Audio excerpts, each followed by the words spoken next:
मेरे गुरु महेश्वर शिव को मेरा प्रणाम है। इस कालखंड के प्रथम शिव के शिष्य हम सबों के परम आदरणीय वर्ण गुरु भ्राता साहब श्री के चरणों में मेरा प्रणाम है। शक्ति स्वरूपा माँ नीलामानंद जी के चरणों में मेरा प्रणाम है और सीतामढ़ी के रुन्नी सैदपुर की इस धरती पे उपस्थित आप सभी गुरु भाई गुरु बहन के चरणों में मेरा प्रणाम है। मेरे गुरु महेश्वर शिव की असीम दया से यहाँ आने का सौभाग्य प्राप्त हुआ है। आज का ये शिव गुरु महोत्सव बरसों बाद आहूत हुआ और सीतामढ़ी जिले के निकटवर्ती स्थानों से भी गुरु भाई गुरु बहन इसमें सम्मिलित हुए हैं। बगल में नेपाल देश है, वहाँ से भी काफी गुरु भाई गुरु बहन यहाँ सम्मिलित हैं। हम सबका जीवन शिव का शिष्य बनकर गुजर रहा है और इस जीवन में शिव की सुगंध है। समानता, सहृदयता, शांति सबके जीवन में सचमुच में उतरकर आ गई है। साहब श्री हरिनानंद जी का ये आवाहन कि जाति, धर्म, वर्ण, संप्रदाय, लिंग से परे है शिव की शिष्यता। जहाँ सभी चीजें खत्म हो जाती हैं, जहाँ सभी संकीर्णताएं तिरोहित हो जाती हैं, वहीं से शिव की शिष्यता शुरू होती है। शिव की शिष्यता का अर्थ है मानव का मानव से प्रेम करना, जीव का शिव हो जाना, जीव को शिव के तरफ चलने के लिए प्रेरित करना। और आज तक भारत देश या विश्व के किसी भी भूखंड पे जहां भी ईश्वर की बात हुई है, जहां भी आध्यात्म की बात हुई है, वहां पहला नाम शिव का आता है। शिव जो ईश्वरों के भी ईश्वर हैं, महेश्वर शिव। शिव जो देवों के भी देव हैं, महादेव। शिव जो अघोरियों के भी ईश्वर हैं, अघोरेश्वर। शिव जो कपालिकों के भी ईश्वर हैं, कपालेश्वर, महाकापलेश्वर, महामृत्युंजय। काल भी जिससे नियंत्रित होता है, भय को भी जिससे भय लगता है, महाकाल, महाभैरव, नटराज शिव। शिव के अनेक स्वरूप हैं, शिव के अनेक रूप हैं। जिस रूप में जिसने शिव को जाना, उसने शिव को वैसा ही प्यार दिया, वैसा ही प्यार पाया भी। शिव का एक रूप है जगत गुरु शिव का रूप। जब भारत देश में संकीर्णता, अज्ञानता और रूढ़ियों के पास से ये बंधा हुआ था, कहीं भी कोई रोशनी की किरण नहीं दिख रही थी। पूरा विश्व आध्यात्म के संक्रांति काल से गुजर रहा था। उस काल में सन 1980 के दशक में शिव के शिष्य साहब हरिनानंद जी ने आवाहन किया जगत के लोगों को कि जगत का एक एक व्यक्ति शिव का शिष्य हो सकता है। आइए भगवान शिव को अपना गुरु मानते हैं। साहब श्री ने कहा शिव जन जन के गुरु हैं, मेरे हैं, आपके भी हो सकते हैं। मैंने परीक्षा की है, आपकी परीक्षा भी प्रार्थनीय है। उन्होंने प्रार्थना की। उन्होंने ये नहीं कहा कि मैं कह रहा हूं इसलिए मान जाओ। उन्होंने कहा कि मैंने पिछले 8 वर्षों में, जब से मैंने शिव को गुरु माना, परीक्षा ही परीक्षा की अपने गुरु की। कहते हैं गुरु शिष्य की परीक्षा करते हैं। परंतु शिव के शिष्य ने शिव को गुरु बना तो लिया और शिष्य ही गुरु की परीक्षा कर रहा है। पिछले 8 वर्षों में साहब श्री ने देखा कि जो वो सोच रहे हैं सो हो जाता है, जो वो कहते हैं वो घटित हो जाता है। यहाँ तक कि जो उनकी सोच है दूसरों को शिव की तरफ बढ़ाने की, जो अंतः प्रेरणा जगी है उनके मन में, ये अंतः प्रेरणा कि अगर यदि विश्व का मानव, संपूर्ण मानवीय सृष्टि अगर अपना शिष्य भाव देती है शिव को गुरु मानकर, तो विश्व गुरु शिव को विश्व के मानव के अभ्युदय का भार, उसका उत्तरदायित्व लेना ही पड़ेगा। साहब श्री ने कहा कि मैंने देखा है शिव से सुंदर कुछ भी नहीं, शिव से अच्छा कुछ भी नहीं, शिव से बड़ा मित्र नहीं, शिव से बड़ा कुछ भी इस धरती पे नहीं है। शास्त्रों ने लिखा कि नास्ति सर्व समो देवो, नास्ति सर्व समा गति, यानी शिव से बड़ा कोई देव नहीं है, शिव से बड़ी कोई गति नहीं है।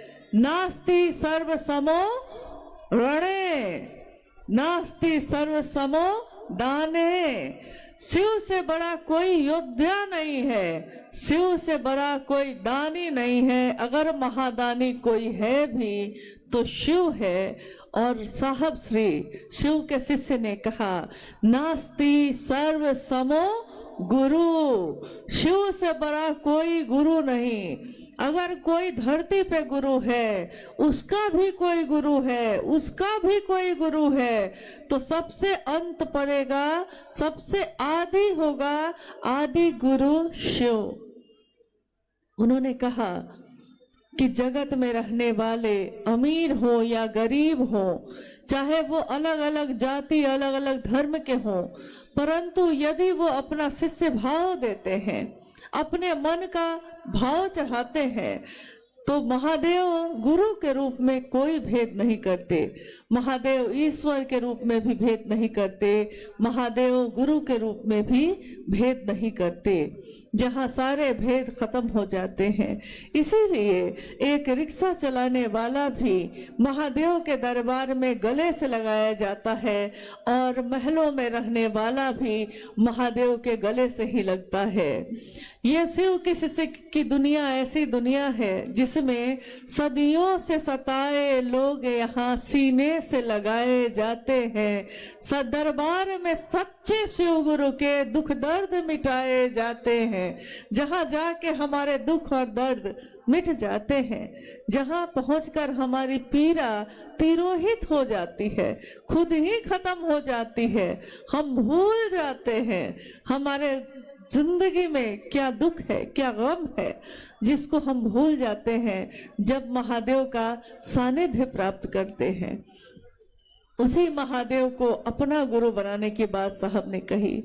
साहब श्री हरिनानंद जी ने जो इस संक्रांति काल में आध्यात्म का बिगुल बजाने वाले हैं और जिन्होंने कहा कि मानव का मानव से प्रेम करना ही धर्म है। धर्म हिंदू मुस्लिम सिख ईसाई नहीं होता, धर्म वो होता है जो एक मानव धारण कर सके और धारण करके जिसके कारण जीवन बढ़ सके।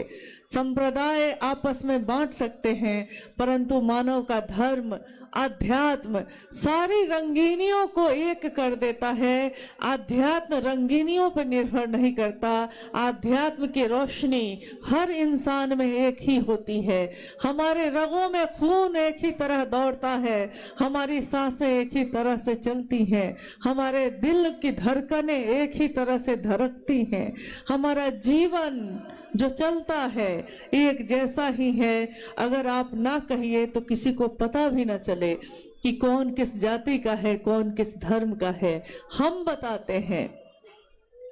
परंतु जब साहब श्री के जीवन में एक क्षण, एक पल ऐसा आया जब आकाशवाणी हुई और आकाशवाणी में उनसे पूछा गया कि तुम जो करते हो दूसरों को करने के लिए नहीं कहते हो। साहब श्री ने कहा कि मैं उस समय डिप्टी कलेक्टर था, मैं कह सकता था कि मैं डिप्टी कलेक्टर हूँ, मैं कह सकता था कि मैं अमुक व्यक्ति हूँ, मैं हरिंद्रानंद हूँ, लेकिन मुझको कुछ भी याद नहीं रहा। मुझको बस इतना ही याद रहा कि मैं शिव का शिष्य हूँ और मैं शिव का शिष्य बनाता हूँ, शिव का शिष्य हूँ और शिव शिष्य बनाता हूँ। इस परिचय के अलावा मुझको कुछ भी याद नहीं रहा कि मैं कौन हूँ, कहाँ से आया हूँ, कहाँ को जाऊंगा। आध्यात्म आत्मा का विज्ञान है, खुद की खोज है, स्वयं की खोज। मैं कौन हूँ, कहाँ से आया हूँ, कहाँ को जाऊंगा और मेरे इस जीवन का उद्देश्य क्या है। जब शिव की शिष्यता की व्याप्ति हुई थी, उससे पहले उसकी पृष्ठभूमि में, यानी शिव की शिष्यता आज जो व्यापक है, जिसकी व्याप्ति दिख रही है चारों तरफ, जहां जाइए वहां शिव का शिष्य मिल जाता है, जहां जाइए हाथों में रुद्राक्ष के कंगन वाले गुरु भाई गुरु बहन मिल जाते हैं। इससे पहले जब यह व्याप्ति हुई भी नहीं थी, उस समय साहब श्री ने पृष्ठभूमि में उसकी तैयारी शुरू की थी कि विश्व का मानव शिव भाव से भर सके, यह पूरी धरती शिवमय हो सके। इस तैयारी में उन्होंने काफी पीड़ा भी सही, काफी कष्ट भी सहे। साहब कहते हैं कि जब से चला हूँ चलता ही जा रहा हूँ, बस चलता ही जा रहा हूँ और इस धराधाम पे आया हूँ। मेरे जीवन के इतने वर्ष बीत गए हैं, एक दिन सबको यहाँ से जाना होता है, मुझको भी जाना होगा। धराधाम से सबको जाना ही पड़ता है, परंतु मैं जब से यहाँ आया हूँ, मैंने अपने जीवन में इसके सिवा कुछ भी और नहीं चाहा कि शिव हमारे आपके सबके गुरु हो जाए। मैंने चतुष्टय कोई कामना नहीं की। मैंने अर्थ, धर्म, वित्त, काम, मोक्ष किसी चीज की कामना नहीं की। मेरे मन में एक ही कामना है कि हर व्यक्ति सचमुच में शिव का शिष्य बन जाए। इसके सिवा मैंने शिव से कुछ नहीं मांगा। दुनिया ने शिव से मांगा, दुनिया ने शिव से अपनी मनोकामनाओं की पूर्ति मांगी। उन्होंने उपवास किया, साधना की, उपासना की, मंत्रों का जप किया और महादेव से मांगा। महादेव ने औढ़रदानी के रूप में, ईश्वर के रूप में, समदर्शी होने के रूप में सब कुछ दिया, परंतु महादेव का एक रूप जो ज्ञान देता है, जो ज्ञान दाता का स्वरूप है, उससे विश्व के मानव नहीं जुड़े।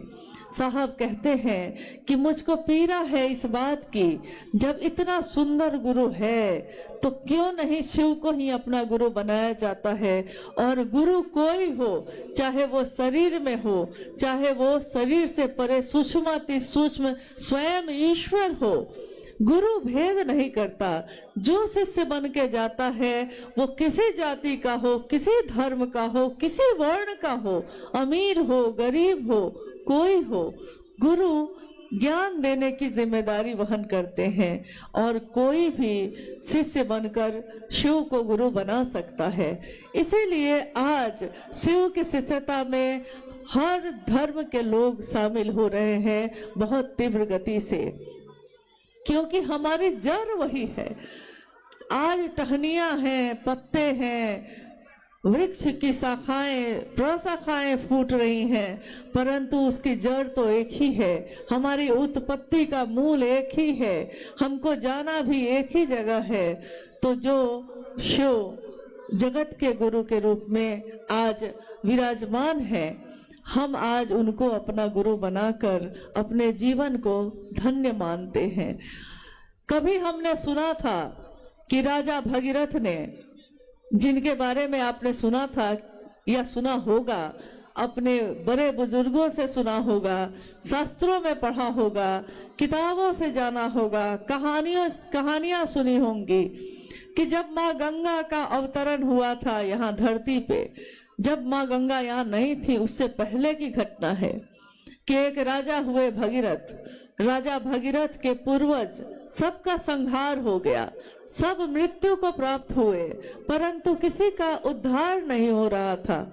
जब उद्धार नहीं हुआ तो लोगों ने सुझाव दिया राजा भगीरथ को कि अगर आकाश गंगा से गंगा नदी धरती पे उतर जाए और उसकी पावन जलधारा में आपके पूर्वजों की अस्थियां अगर भींग जाए, उसमें प्रवाहित हो जाए, तो सबको उद्धार हो जाएगा। लेकिन ये काम बड़ा कठिन है।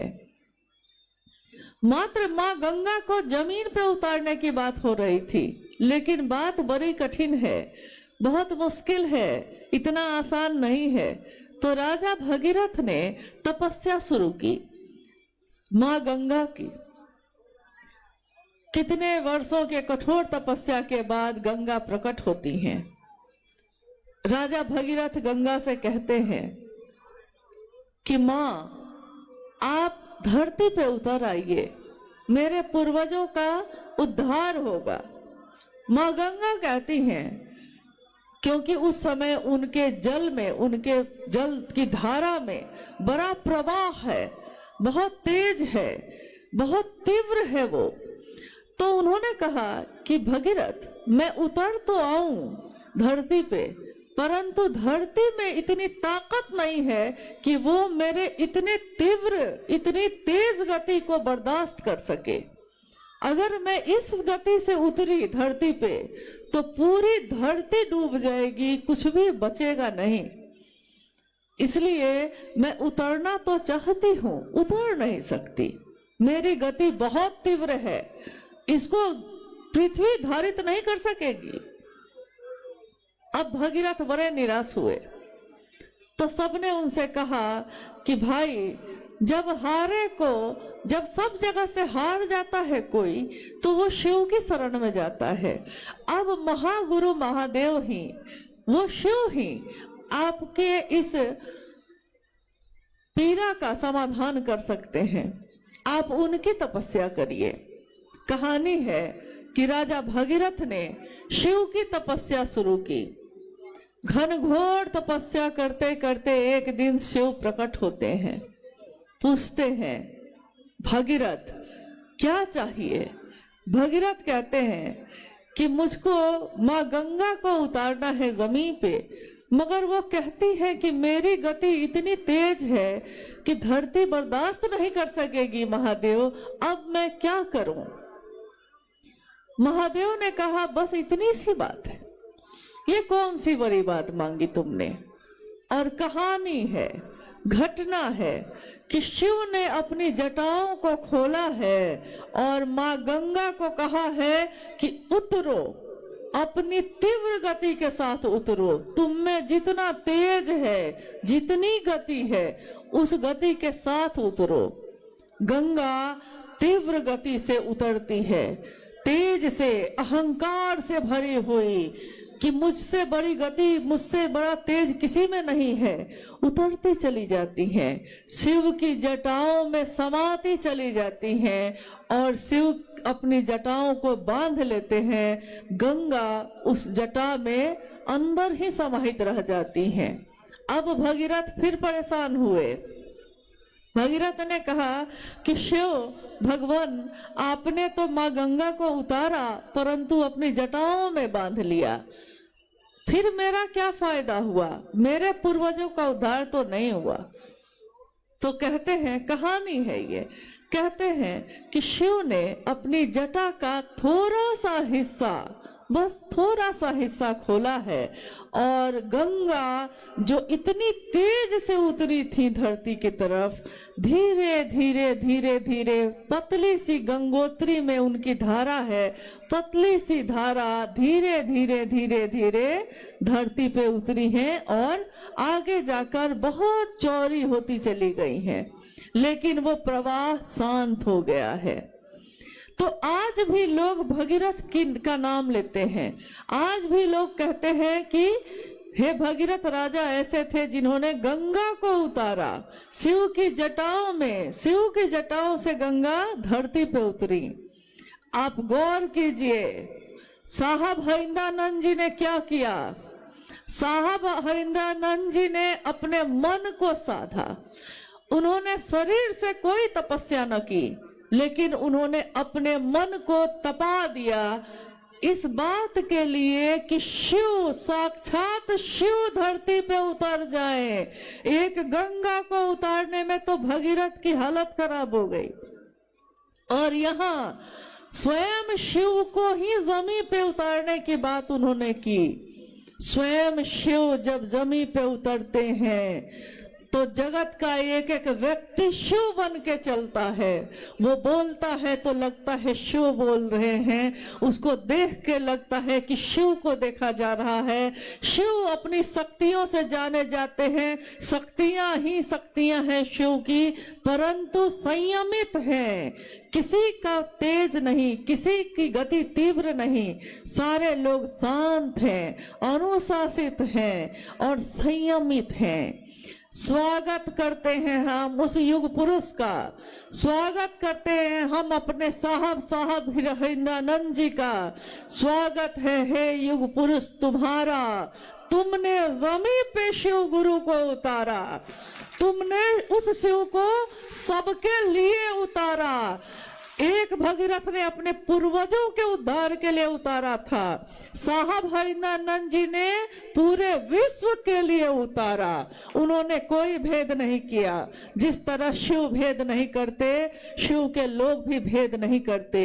उन्होंने सबके लिए शिव को उतारा है। इसीलिए आज हर व्यक्ति ये कहता है कि शिव मेरे गुरु हैं। शिव होंगे सबके, परंतु मेरे भी हैं।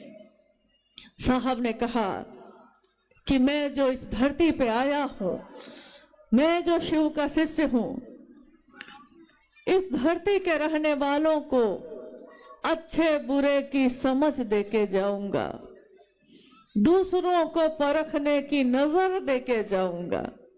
अच्छे बुरे, अच्छा क्या है, बुरा क्या है, क्या मेरे जीवन के लिए सुंदर है, क्या मेरे जीवन के लिए अच्छा नहीं है। उन्होंने कहा अच्छे बुरे की समझ देके जाऊंगा, दूसरों को परखने की नजर देके जाऊंगा। यारों मैं इस जमाने का संग तराश हूँ, जमाने का, एक पत्थर का नहीं। एक पत्थर को मूर्तिकार तराश कर मूर्ति बना देता है, बेकार पड़े पत्थर को भी मूर्ति बनने पे मूर्ति वंदनीय होती है, मूर्ति पूजी जाती है।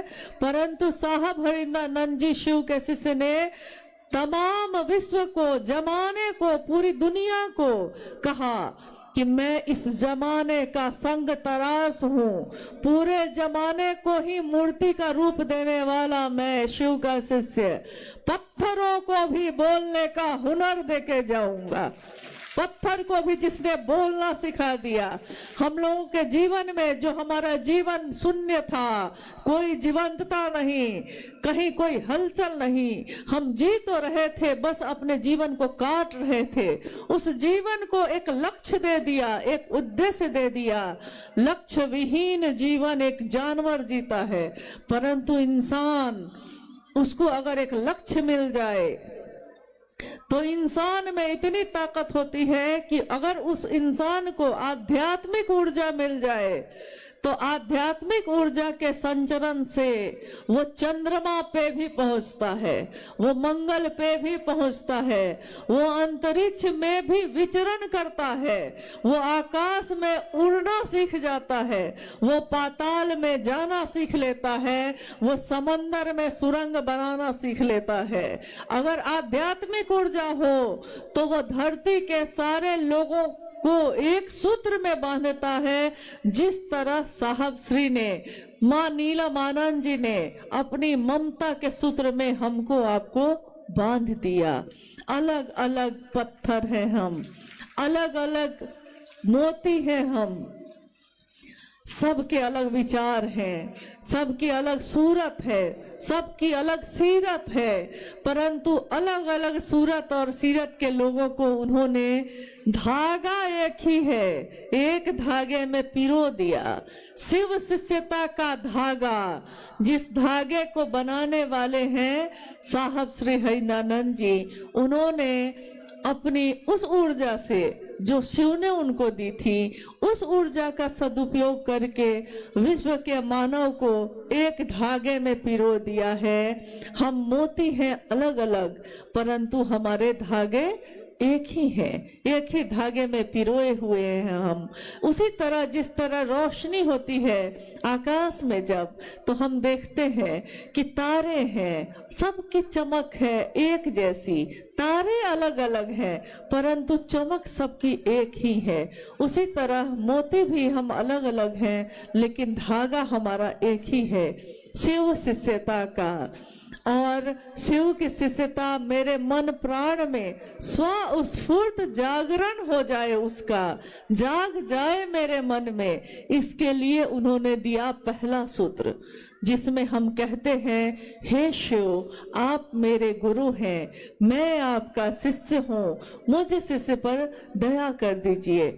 अभी हाल में मैंने एक जगह सुना, सीतामढ़ी और मुजफ्फरपुर के बॉर्डर पे कुछ जगहों पे एक इक्का दुक्का लोग हैं जो लोगों को समझा रहे हैं कि साहब ने जो पहला सूत्र दिया है उसमें हमको बोलना है, हे शिव आप मेरे गुरु हैं, मैं आपका शिष्य हूँ, सब शिष्यों पे दया कर दीजिए। तो मुझको याद आया, जब किसी ने ये कहा तो मुझको याद है कि साहब श्री ने अक्सर ये बात कही कि तीनों सूत्रों के निरूपण में जो मेरी अनुभूति है, मैंने तीनों सूत्रों के माध्यम से दिया है, तीन सूत्र में या शिष्यानुभूति जो मैंने लिख दी है, आओ चले शिव की ओर जो मैंने लिख दी है, साहब श्री ने कहा उसमें एक बिंदु, एक कॉमा का परिवर्तन करना भी विनाशकारी साबित हो सकता है, क्योंकि अर्थ बदल जाएंगे। अगर वाक्य बदला तो उसके अर्थ बदल जाएंगे, और साहब ने जो वाक्य दिया है उसके सिवा उसका अर्थ दूसरा कुछ करना हमारे लिए हितकारी नहीं है, ये उचित नहीं है। इसलिए पहला सूत्र उन्होंने दिया, हे शिव आप मेरे गुरु हैं, मैं आपका शिष्य हूँ, मुझ शिष्य पर दया कर दीजिए। मुझ शिष्य यानी मेरे अपने बात हो रही है, मुझ में शिव का प्रकटीकरण हो जाए, स्वस्फूर्त जागरण हो जाए। इस जागरण के लिए शिव की शिष्यता में पहला सूत्र है। दूसरा सूत्र भी हम जब करते हैं, महादेव की चर्चा, महादेव की चर्चा की धूम है, महादेव की चर्चा में चर्चा महादेव के लिए की जाती है, चर्चा सुनी भी जाती है महादेव के लिए, कही भी जाती है महादेव के लिए। यहाँ कोई गुरु नहीं है, यहाँ कोई विद्वान नहीं है, यहाँ कोई प्रवचन करता नहीं है, यहाँ शिव के शिष्य जमा हुए हैं, शिव की बात हो रही है। शिव की चर्चा कहना और सुनना शिव के लिए होता है, ये तमाशा नहीं है, भीड़ इकट्ठी करना साहब का मकसद नहीं है, उनका ये मकसद नहीं है कि हंगामा खड़ा कर दूं मैं, उन्होंने कभी ये नहीं चाहा। इसीलिए शिव के शिष्य चाहे हजारों की संख्या में इकट्ठे होते हैं, लाखों की संख्या में इकट्ठे होते हैं, परंतु संयमित होते हैं, अनुशासित होते हैं, हंगामा नहीं करते, वो धीरे धीरे सहज बन के अपने पांव को रखते हैं। उन्होंने कहा कि दूसरा सूत्र ध्यान की अनुपम विधा है। ये एक ऐसी विधा है जिसको बोलने वाला जो बोल रहा है उसका मन भी अगर शिव के पास से हट गया वो बोल नहीं सकेगा, सुनने वाले का मन भी अगर शिव की परिधि से बाहर हो गया वो सुन न सकेगा। तो बोलने वाले का मन भी, सुनने वाले का मन भी शिव की परिधि में रहना बहुत जरूरी है, अनिवार्य है। इसीलिए महादेव से दया मांगकर ही महादेव की चर्चा करिएगा, ताकि मेरा मन हमेशा शिष्य बनकर उनकी महिमा का गान गाता रहे, मेरे गुरु शिव सबके हो जाए, इसका काम हमारे आपके इस शरीर से होता रहे, इसी की कामना है। तीसरा सूत्र जिसमें साहब श्री ने कहा कि शिष्यता के भावांतरण के लिए शिव के गुरु स्वरूप को प्रणाम निवेदित करना आवश्यक है। शिष्यता का भावांतरण इसका अर्थ होता है हमारा जो विचार है, अभी जो मैंने विचारों में शिव को गुरु बनाया है, ये मेरा स्वभाव बन जाए, मेरा शिष्य भाव बन जाए। मैं शिष्य का भाव लेकर जगत में उतरूं, व्यष्टि का नकाब हटाकर समष्टि की ओर चलूं। मैं जो एक व्यक्ति हूँ, मैं जो अमुक व्यक्ति हूँ, मैं शिव का शिष्य बनकर जगत में, समष्टि में, समाज में, दुनिया में उतरूं जो मेरे हृदय में है। अगर मेरे हृदय में शिव की रोशनी का दिया, शिव के ज्ञान का दिया जल रहा है, तो मैं उस ज्ञान के दिए को लेकर धरती पे उतरूं, समाज में उतरूं, ताकि समाज में जो आध्यात्मिक और मानसिक अंधेरा छाया हुआ है उसमें रोशनी लाई जा सके। वो अंधेरा स्वतः दूर हो जाता है रोशनी के आने से।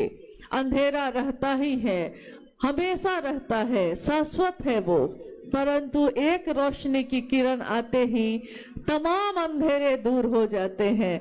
जिस तरह परसों जब हम लोग पटना उतरे, रांची से पटना आए, पटना से मुजफ्फरपुर पहुंचे, परसों हम लोग जब उतरे तो चारों तरफ कुहासा ही कुहासा था, चारों तरफ अंधेरा ही अंधेरा दिख रहा था। गाड़ी जो चल रही थी उसकी रोशनी भी बड़ी मुश्किल से कुछ दूर तक दिख रही थी, और उसी समय से हम लोग मन ही मन इस बात की प्रार्थना करने लगे कि महादेव का काम है, पता नहीं महादेव की दया कैसी होगी, कैसे इस कार्यक्रम को निकाला जा सकेगा, लोग कैसे सुरक्षित आएंगे, लोग कैसे जाएंगे। कहीं मैदान में अगर थोड़ी दूर भी दिखाई न दिया तो लोगों को कितनी असुविधा हो जाएगी। तो मन ही मन हम सब ने महागुरु महादेव से प्रार्थना की, महादेव की असीम दया से आज सुबह से मौसम देखिए कैसा है।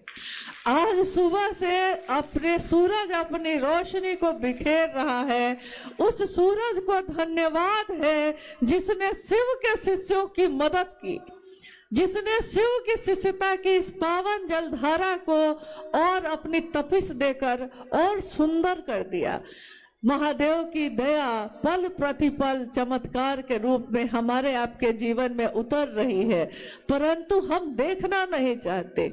हमारे सामने पल प्रतिपल हम जीवित हैं, सांस लेते हैं। ये दुनिया का सबसे बड़ा चमत्कार है। एक कैमरा जो सामने लगा है उसके लेंस की भी एक क्षमता है, इंसान के आंखों के लेंस की कोई क्षमता नहीं है। कोई कंप्यूटर, कोई मॉनिटर, कोई मोबाइल, उसकी भी एक क्षमता है। इंसान के इस दिमाग की अनंत क्षमता है, क्षमता उसकी सीमित नहीं है। एक धड़कन की क्षमता असीमित है, अनंत है। यानी महादेव ने जो बनाया है, महादेव से बड़ा वैज्ञानिक भी कोई नहीं, महादेव से बड़ा बुद्ध भी कोई नहीं, महादेव से बड़ा वैद्यनाथ भी कोई नहीं, और वो महादेव मेरे आपके गुरु हुए हैं। महादेव के इस गुरु स्वरूप की व्याप्ति हम दुनिया में कर सकें, इसकी कामना करिए। साहब और दीदी का आशीर्वाद सभी शिव शिष्यों के साथ है। कौन कहता है साहब हरिंद्रानंद जी नहीं है? वो हम सभी शिव शिष्यों की धड़कनों में है, हमारी आवाज में है, हमारी सोच में है, हमारे विचार में है, हमारे इस शिष्य भाव की कृतज्ञता में है। वो शिव हमारे दिल में बैठे हैं, और हमारे साहब और दीदी दोनों शिव के साथ ही हमारे हृदय में विराजमान है, सदैव रहेंगे। आने वाली पीढ़ी भी उनको कभी भूल न सकेगी। आने वाली पीढ़ी, हमारा शरीर का लय होगा, आपके शरीर का लय होगा, परंतु शिव शिष्यता का लय कभी नहीं होगा। हमारी गणना है 1 साल, 2 साल, 5 साल, 1000 साल, मनवंतरों तक शिव की कोई गणना नहीं है। शिव का कोई साल नहीं, शिव का कोई वर्ष, शिव के दिन, शिव की दोपहर, शिव की शाम नहीं। शिव की शिष्यता अनवरत मनवंतरों तक, जब तक शिव है, ये शिष्यता भी चलती रहेगी, पल्लवित पुष्पित होती रहेगी और विश्व में समानता, सहृदयता और शांति के सुमन को खिलाती रहेगी। ये साहब और दीदी का आशीर्वाद है विश्व के मानव को, और ये आशीर्वाद फलीभूत होता ही रहेगा। आइए आज इस शिव गुरु महोत्सव में मैं देख रही हूं कि गुरु भाई गुरु बहन थोड़ा कष्ट में है, क्योंकि अनुमान से ज्यादा गुरु भाई गुरु बहनों की उपस्थिति है।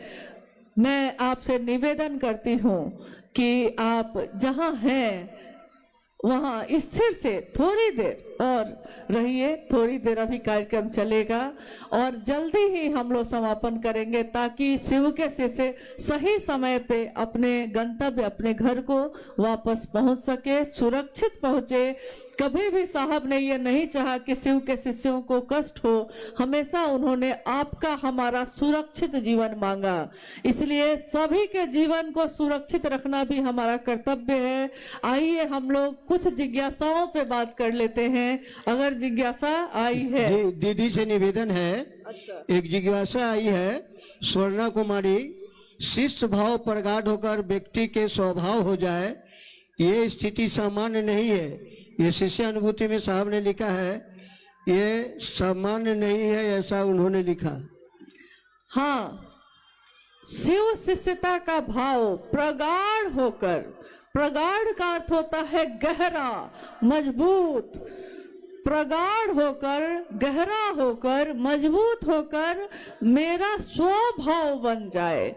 यानी ऐसा नहीं देखा देखी नहीं, मैं नहीं कहता देखा देखी सुनी सुनाई, मैं कहता आंखन देखी। यानी मैं खुद में महसूस कर लूं, मेरा स्वभाव बन जाए शिष्य का भाव। इसी के लिए, शिष्यता के भावांतरण के लिए ही उन्होंने तीसरा सूत्र दिया है। शिष्य भाव मेरा स्वभाव बन जाए। जिस तरह मेरा स्वभाव है, मैं किसी की पुत्री हूँ, मैं किसी की बेटी, किसी की पत्नी, किसी की बहू, किसी की माँ हूँ, ये मेरा स्वभाव है। मेरी पुत्री मेरे पास बैठी है, मेरे मन में इसके लिए ममता फूटे, इसके लिए मैंने कोई तपस्या नहीं की। जिस दिन इसके आने की खबर हुई, जिस दिन मुझको सूचना हुई कि मैं माँ बनूंगी, मेरे मन में माँ का स्वभाव स्वतः प्रकट हो गया और स्वतः मेरे मन में ममता हिलोरे लेने लगी।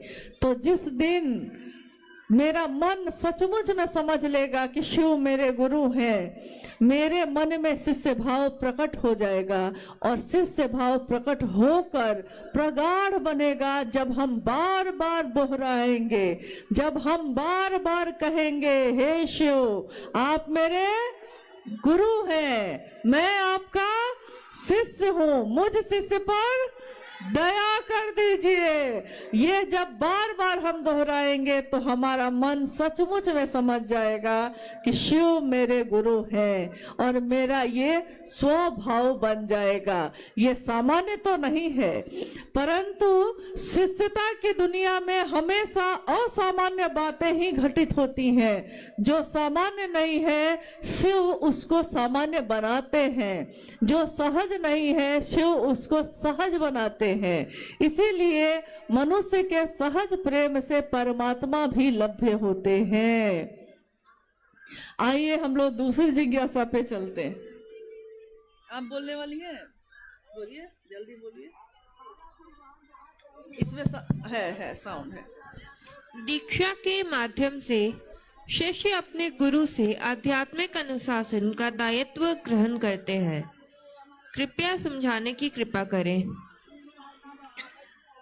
जिज्ञासा है, दीक्षा के माध्यम से शिष्य अपने गुरु से आध्यात्मिक अनुशासन का दायित्व ग्रहण करते हैं।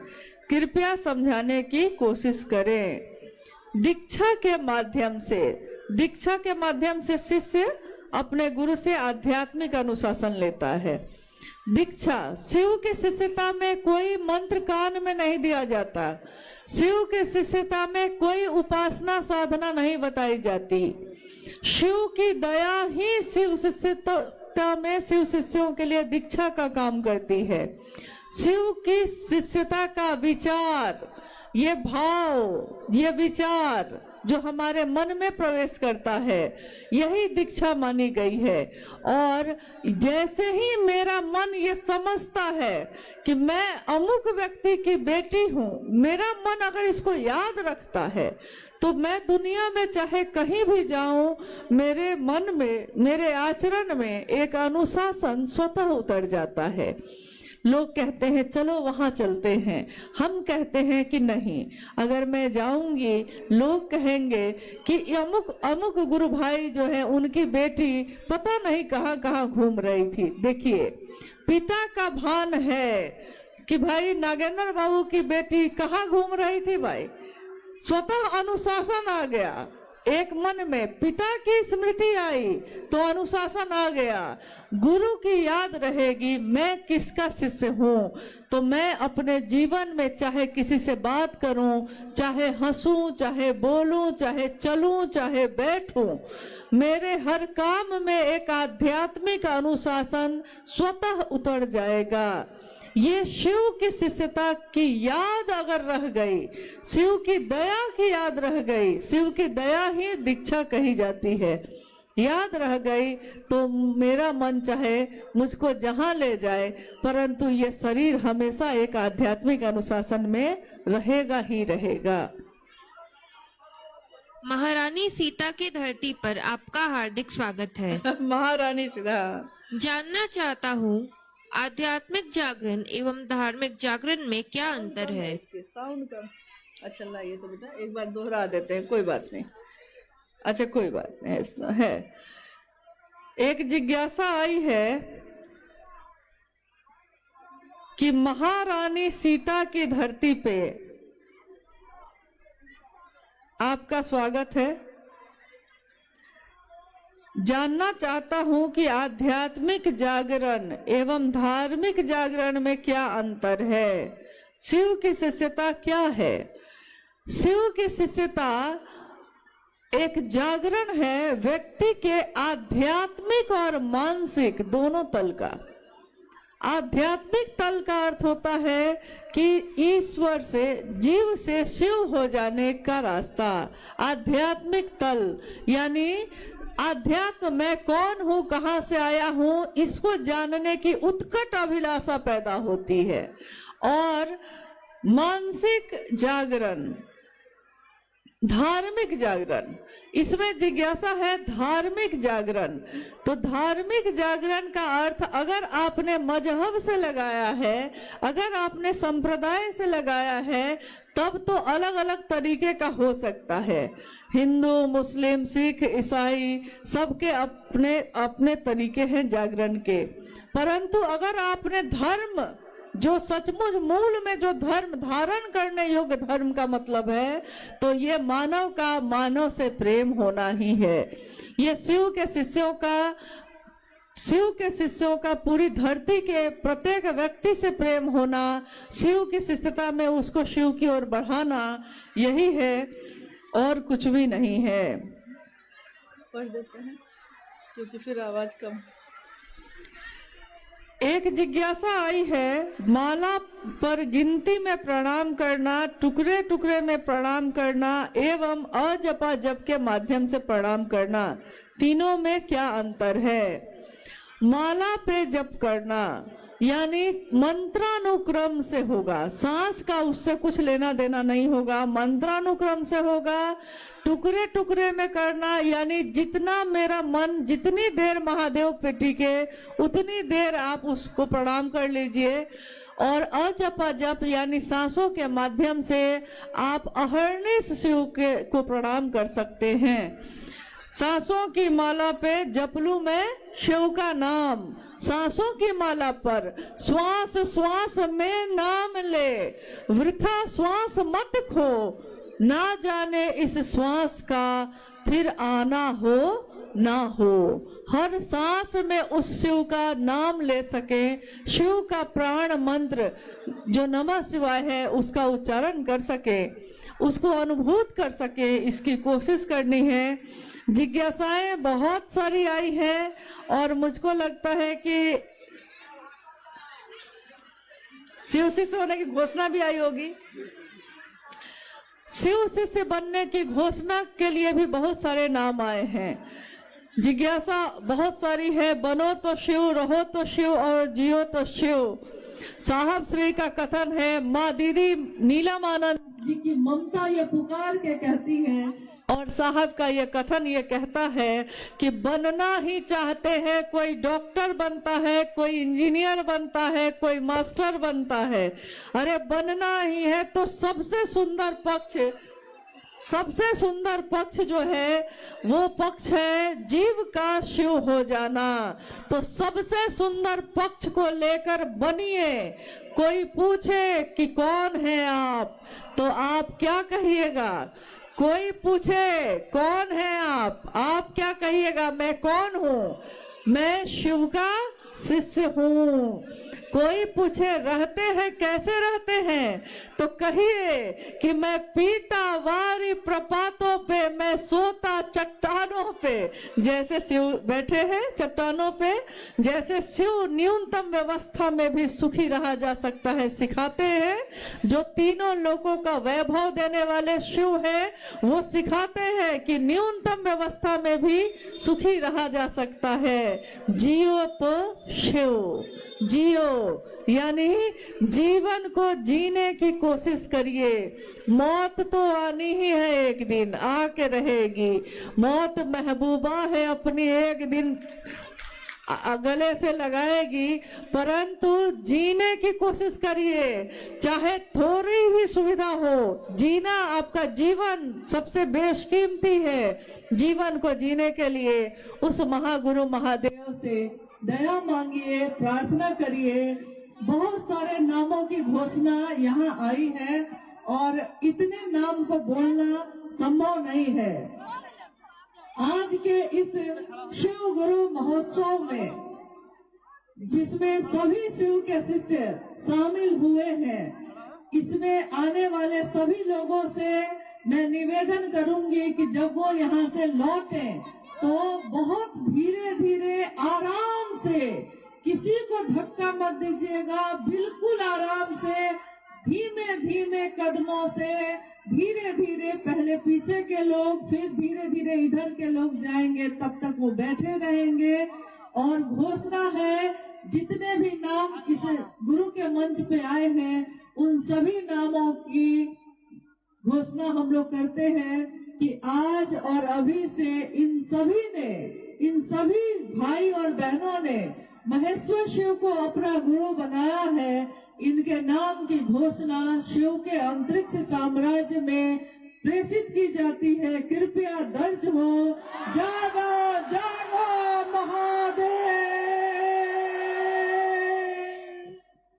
बहुत धीमे धीमे आप सब यहाँ से प्रस्थान करेंगे।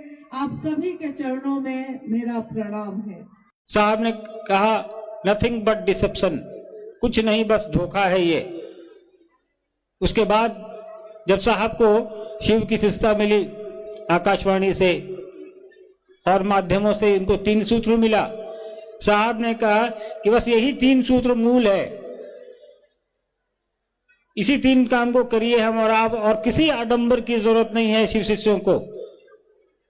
कोई दीक्षा नहीं लेनी है, न किसी को दीक्षा देनी है, न शिव शिष्य बनने के लिए पैसे देने हैं, न किसी को बनाने के लिए पैसे देने हैं, न किसी से कुछ लेना है, न किसी को कुछ देना है। साहब ने कहा ये 3 काम करो, तीनों निःशुल्क है। दया की याचना करनी है, नमः शिवाय से प्रणाम करना है, और लोगों को कहना है कि तुम भी महादेव के चेला बन सकते हो, हम तो है। कुछ लगता नहीं भैया, करके देखो, पुट टू टेस्ट एंड जज बाय रिजल्ट। करिए, प्रयास करिए और देखिए ये कितना कारगर है साहब का। क्योंकि साहब का ये निचोड़ ऐसे ही आपके हमारे बीच नहीं आया है। साहब का इतने दिन की तपस्या, साहब की इतने दिन की खोज, साहब की बेचैनी, उन सब का ये एक सार है, समरी है जो साहब ने हमको आपको दे दिया कि भाई साहब अब ये 3 ही काम आपको करने हैं, इस 3 काम के अलावा कोई चौथा काम नहीं करना है। नमः शिवाय से 24 घंटे में 108 बार प्रणाम कर लीजिए, चाहे वो उंगली पे करिए, चाहे माला पे करिए, चाहे अजपा जप कर लीजिए। दया की याचना कर लीजिए, कहीं रहिए आप, घर में, बाहर में, सड़क पे, चौराहे पे, ऑफिस में, अपने खेत में या दुकान में, हे महादेव आप मेरे गुरु हैं, मुझ पर दया कर दीजिए। क्या लगता है इतना बोलने में? इतना का भी समय हमारे आपके पास नहीं है, ऐसा नहीं है। और इतना बड़ा जन सैलाब यहाँ उपस्थित है, वो इसलिए है कि महादेव की दया आप में, हम में उतर रही है। साहब के बताए रास्ते पर हम और आप चलने का प्रयास कर रहे हैं, तभी हम और आप यहाँ पर उपस्थित हुए हैं। सारे लोग, कोई अपना काम छोड़ के आए होंगे, कोई अपनी दुकान बंद करके आया होगा, कोई ऑफिस से छुट्टी लिया होगा, कोई खेत छोड़ के आया होगा, किसी ने अपने बच्चों को घर छोड़ा होगा। क्यों आए हैं इतनी दूर आप इस ठंड में? कुछ न कुछ तो है। महादेव के गुरु स्वरूप से जुड़ने की जो साहब ने विधा हमको दी और हम और आप उस पर चल रहे हैं, वो असरदार है, वो कारगर है, वो काम करता है, तभी हम और आप यहां मौजूद हैं। और नहीं काम कर रहा होता तो आज करोड़ों लोग भारत और भारत से बाहर शिव की शिष्टता ग्रहण किए हुए और साहब दीदी के बताए रास्ते पर ईमानदारी से चल रहे हैं। बिल्कुल हम और आप साहब दीदी के बताए रास्ते पर निरंतर चलते रहें, ये हमारी आपकी समझ जो साहब दीदी के 3 सूत्रों पर आधारित है, उस पर स्थायी रूप से टिकी रहे। हम लोग इसकी याचना करें, महादेव से ये दया मांगे कि साहब ने जो कहा है आपके निमित्त वो हमसे करवा लीजिए। बाकी काम के लिए तो कहते हैं हम और आप महादेव को, वो जगत गुरु है, वो हर काम आपसे हमसे करवा लेगा। उसके लिए हमारे अंदर कोई पात्रता हो ये जरूरी नहीं है। हम तो निरीह हैं, शिष्य के रूप में, उनके सानिध्य में, उनके आश्रय में, उनकी परिधि में जाने की आवश्यकता है। और जाने के लिए कोई रॉकेट साइंस साहब दीदी ने नहीं दिया। जाने के लिए साहब ने कोई भी ऐसा मार्ग नहीं बताया जो बहुत कठिन है। बिल्कुल आसान है, सरल है, सुलभ है। हम और आप आसानी से वहां तक चल सकते हैं। उसमें हम लोग को अपना दिमाग नहीं लगाना है। साहब ने कहा, एक बार साहब एक किस्सा सुनाते थे, आप लोग में से कई लोगों ने सुना होगा, वीडियो उसके YouTube पे भी है, कि हरियाणा में एक नंबरदार हुआ करता था। नगर पालिका में पहले के जमाने में अंग्रेजों में नंबरदार हुआ करते थे, जो रिक्शा, ठेला और मोटरसाइकिल या इस तरह की जो चीजें होती है उस पर नंबर लगाता था नगर पालिका का। तो एक गांव में रहता था। एक बार वो किसी काम से शहर गया और शहर से जब वापस अपने गांव की ओर लौटा, तब तक बहुत तेज बारिश हो रही थी और रास्ते में एक नदी पड़ती। जब तक वो नदी के पास पहुंचा, नदी में इतना पानी था कि वो नंबरदार खड़ा होकर सोचने लगा कि अब हम उस पार जाएं कैसे, अपने गांव में जाएं कैसे हम, क्योंकि पानी इतना तेज बहाव है कि मैं पार नहीं कर सकता। तो वो सोच रहा था, तभी एक साधु वहां बैठा था। उसने पूछा कि क्या हुआ बच्चे? नंबरदार ने कहा, बाबा मुझे गांव जाना है, इस नदी में इतना पानी है और रात में कहां रुकूंगा, आसपास कोई गांव भी नहीं है, घर भी नहीं है, बहुत समस्या है। तो साधु ने कहा कि एक काम करो, जाओ वहां नदी के किनारे बालू का टीला है, वहां से दोनों हथेलियों में बालू भर के ले आओ। तो नंबरदार सोचा कि चलो कर लेते हैं, क्या जाता है, अब साधु बोल रहा है ये भी करके देखते हैं। वो दोनों हाथों में बालू भर के ले आया और नंबरदार ने साधु के सामने वो हथेली खोल दी। साधु ने एक हथेली पे शी लिखा, एक पे वो लिखा। ये सच्ची घटना है, मैं आपको बता रहा हूं। और कहा दोनों को सटा लो, दोनों को चिपका लो। तो दोनों को चिपका लिया तो शी और वो मिलके हो गया शिव। कहा साधु ने कि अब तुम जाओ, इस शिव को देखते हुए तुम नदी पार कर जाओ। नंबरदार ने वैसा ही किया, हथेली को जोड़े हुए और शिव को देखते हुए जो उस साधु ने लिखा था इसकी हथेली पर बालू के ऊपर। और नदी में जैसे ही उसने पैर रखा, उसका पैर अंदर नहीं गया, वो पानी पे चलने लगा। चलते चलते जब थोड़ी दूर पहुंचा, नंबरदार ने सोचा कि ये शिव लिखा है, इसको पढ़ के जब मैं पार कर रहा हूं तो मैं शिव शिव बोल के भी पार कर सकता हूं। नंबरदार ने क्या किया, दोनों हथेलियां अलग कर ली। उस शिव जो साधु ने लिखा था उसको श और व को, शी और व को अलग कर दिया। उसके बाद वो नंबरदार डूबने लगा, जबकि वो अपने शिव को याद कर रहा था। तो जब देखा पानी गर्दन से ऊपर आ गया तो नंबरदार चिल्लाया, बाबा बचाइए, मैं डूब रहा हूं। साधु ने कहा कि अरे मूर्ख, अपने शिव को छोड़, मेरे शिव को देख। हथेली उसने सटाई वापस और वो वापस सतह पर आ गया और उसने नदी पार कर ली। तो हम लोगों को भी उस नंबरदार वाली हरकत नहीं करनी है। साहब ने जो शिव दिखाया है उसी शिव को देखते हुए ही हमारा आपका पार होगा। इस बात को ध्यान रखने की आवश्यकता है कि साहब दीदी ने जो हमें उद्देश्य दिया है, जो सूत्र दिया है, उसको करते हुए ही हम शिव शिष्टता में महादेव की परिधि में पहुंच सकते हैं, उनके आश्रय में पहुंच सकते हैं। ऐसा इसलिए कि इस कालखंड में साहब श्री हरिंद्रानंद जी ही एकमात्र ऐसे पुरुष है जिसने शिव के गुरु स्वरूप को धरती पर उतारा है।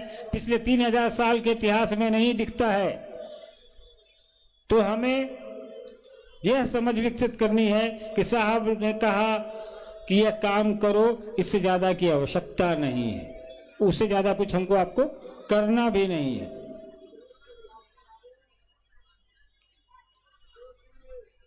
सीतामढ़ी की इस पवित्र धरती पर आने का सौभाग्य आप लोगों के द्वारा दिया गया हम लोगों को।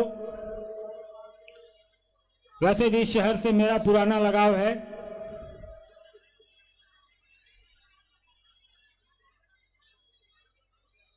शिव के शिष्यों का यह सैलाब यह दिखाता है कि सीतामढ़ी में साहब दीदी का रूप महादेव का काम हो रहा है। ये उम्मीद है कि आने वाले समय में सीतामढ़ी जिले के हर एक घर में शिव की शिष्यता का दीपक जलेगा, हर एक दिल में शिव स्थापित होंगे, उनका गुरु स्वरूप स्थापित होगा। आप सब, हम सब शिव के शिष्य हैं। अनुशासन में रहने वाले को ही शिष्य कहते हैं। अभी आपके बीच बरखा दीदी आएंगी, वो भी आपसे बात करेंगी। आपसे एक अनुरोध करूंगा, जहां हैं अपनी जगह बैठे रहेंगे। कार्यक्रम के उपरांत भी धीरे धीरे निकलेंगे। तब तक मुझको अनुमति दीजिए, बरखा दीदी आएंगी, आपसे बात करेंगी, पुनः आपके दर्शन हो, पुनः आपसे मुलाकात हो, इस उम्मीद के साथ आप सभी के चरणों में मेरा प्रणाम है।